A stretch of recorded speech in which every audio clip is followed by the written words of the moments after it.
का देवा, तू असं का वागतोस माझ्यासोबत? एवढा वाईट आहे का मी? म्हणजे मी त्यांचं पण चांगलं केलं ना, माझ्यासोबत वाईट का होते? मी चांगला राहू नको का मग?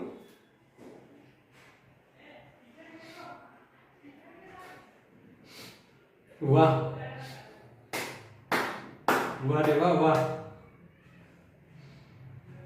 जे माणसं चांगले राहतात त्यांच्या नशिबीत असं राहते का?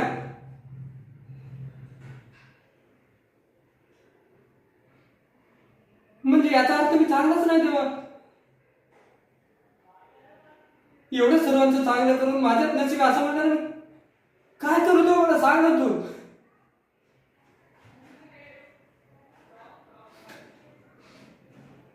हात जोडतो देवा, जर मी एवढाच खराब असेल ना तर मी जगून काहीच फायदा नाही देवा. खरं सांगतो तेव्हा, मी नाही जगणार आता.